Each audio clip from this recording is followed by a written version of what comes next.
अस्सलाम वालेकुम दोस्तों, उम्मीद करती हूँ कि आप सब खैरियत से होंगे। दोस्तों, आज के इस वीडियो में हम जानेंगे कि फ़िरौन कौन था और वह मिस्र का बादशाह कैसे बना। दोस्तों, फ़िरौन का असल नाम वलीद इब्न मसब था और ये शहर अस्फ़हान का नहायत गरीब शख्स था।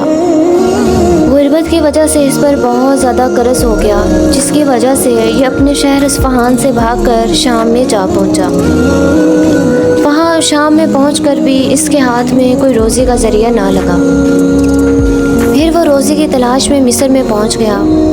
वहाँ पहुंचकर इसने देखा कि गांव में तरबूज बहुत ज़्यादा सस्ते बिकते हैं और शहर में बहुत ही ज़्यादा महंगे। तो दिल में इसने सोचा कि ये तो बहुत ही फ़ायदेमंद तिजारत है। चुनांचा इसने गांव से बहुत सारे तरबूज ख़रीद लिए और शहर की तरफ चल पड़ा।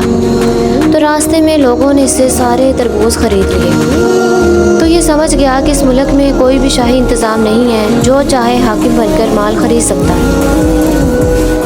इस वक्त मिस्र में कोई वबाई बीमारी थी, जिसकी वजह से लोग बहुत ज़्यादा मर रहे थे। ये मौका पाकर कब्रिस्तान में जाके बैठ गया और वहाँ बैठकर कहने लगा कि मैं शाही अफसर हूँ, मुर्दों पर टैक्स लगा है। एक मुर्दे के बदले 5 दिरहम दो और अपना मुर्दा दफन करवा लो। इसी तरह इसने चंद ही दिनों में बहुत सारा माल जमा कर लिया। एक रोज़ एक बहुत ही बड़ा आदमी दफन करने के लिए लाया गया, तो इसने उनके वारसों से भी बहुत सारे पैसे मांगे। तो उन्होंने इसको गिरफ़्तार कर लिया। गिरफ़्तार करके इसको बादशाह के पास ले गए और बादशाह को सारा वाक़या बताया। तो बादशाह ने इससे पूछा कि तुम्हें इस जगह किसने मुकर्रर किया। तो फ़िरौन वलीद बोला कि मैं तो ये आप तक पहुँचने का ये बहाना बनाया था। मैं आपको ये बताना चाहता हूँ कि आपके मुल्क में बहुत बदनज़मी है। मैंने 3 महीने के अरसा में देखे जुल्मन कितना ज़्यादा माल जमा कर लिया है। तो आप सोचें कि दूसरे हाकिम क्या कुछ करते होंगे।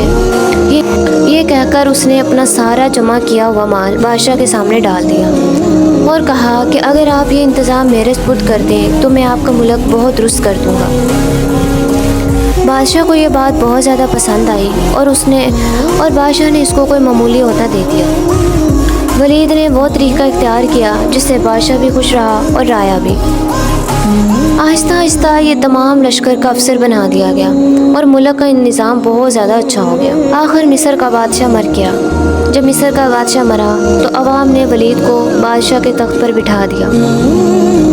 फ़िरौन ने तख्त पर बैठते ही ऐलान कर दिया कि सारे लोग मुझे सजदा करें। सबसे पहले फ़िरौन के वज़ीर हमान ने इसको सजदा किया और फिर दूसरे लोगों ने भी आहिस्ता आहिस्ता इसको सजदा किया। और कुछ लोग जो दूर थे, इसने दूर वालों के लिए अपने नाम के बुत बनाकर भेज दिए कि वो उनके बुतों को सजदा करें। तमाम अहले मिस्र फ़िरौन की परस्तिश में गिरफ़्तार हो गए, मगर बनी इसराइल ने इससे साफ इनकार कर दिया। उन्होंने कहा कि हम तेरी इबादत नहीं कर सकते, क्योंकि हम सिर्फ़ अल्लाह ताला की इबादत करते हैं और वही इबादत के लायक है। तुमने जो करना है कर लो। फ़िरौन ये सुनकर बहुत ज़्यादा गुस्से में आ गया और देगों में जैतून का तेल और गंधक पिघलाकर बनी इसराइल को उसमें डालना शुरू कर दिया। बनी इसराइल ने ये सब तकलीफ़ें बर्दाश्त की, लेकिन अब अल्लाह की अताअत से मुँह न मोड़ा। जब बहुत सारे बनी इसराइल जला दिए गए, तब फ़िरौन के वज़ीर हमान ने कहा कि इनको मोहलत दे दो, इनको दुनिया में ज़लील करके रखो।